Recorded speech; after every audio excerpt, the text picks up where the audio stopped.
시청자 여러분 안녕하십니까? 김신철 변호사입니다. 이번 시간에는 친족 사이에서 발생되는 절도나 사기 같은 이 재산범죄에 적용되는 친족 상도례에 관해서 알아보겠습니다.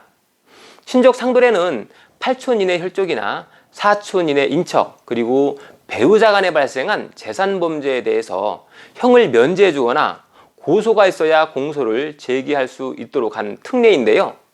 구체적으로 보면 직계혈족이나 배우자, 동거 친족, 동거 가족 또는 그 배우자 간의 재산범죄는 형을 면제해 주고요.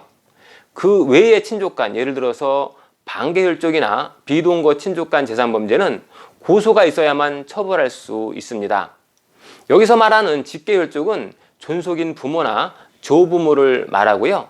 직계비속은 본인의 자녀나 손자녀를 말합니다. 그리고 배우자는 혼인신고가 된 법률상 배우자만을 의미하고 사실혼 관계에 있는 그런 배우자는 여기에 해당하지 않습니다. 그리고 동거친족이라고 하는 것은 직계혈족과 배우자를 제외한 사실상 함께 사는 친족을 말하는데요. 일시적으로 방문해서 숙박하는 경우에는 동거친족에 해당하지 않습니다. 또 여기서 말하는 친족관계는 행위자와 재물의 소유자뿐만 아니라 행위자와 재물의 점유자 간에도 친족관계가 형성되어 있어야 합니다. 그래서 만약 친족이 보관 중이지만 제3자 소유의 재물이라든지 제3자가 보관하는 친족 소유의 재물을 훔친 경우에는 이 친족상도례가 적용되지 않습니다.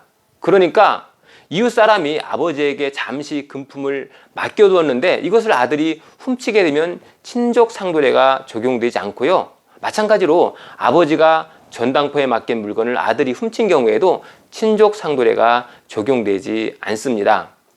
이렇게 친족 간의 범죄에 대해서 처벌하지 않는 특례를 적용하는 이유는 친족 간의 일에 가급적 국가 권력이 간섭하지 않고 가족 내부에서 해결하도록 하기 위한 형사정책적 배려 때문입니다. 실무를 보면 친족상도례가 적용되는 경우가 생각보다 꽤 많습니다. 형제나 삼촌 또는 사촌 간에 돈을 빌려주었다가 받지 못하는 경우에 사기죄로 고소하고 싶어도 고소할 수가 없습니다. 바로 친족상도례 때문이죠. 또 형제가 같이 동업을 하다가 동업자금을 횡령한 경우에도 고소를 할 수 없고요. 또 이혼 직전에 부부가 별거하면서 배우자의 물건을 가지고 나가는 경우가 많은데요.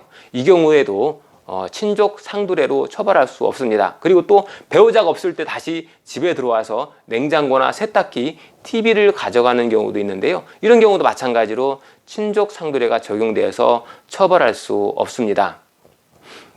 그렇지만 이 재산범죄라고 해서 모두 친족 상도례가 적용되어서 처벌받지 않는 것은 아니고요.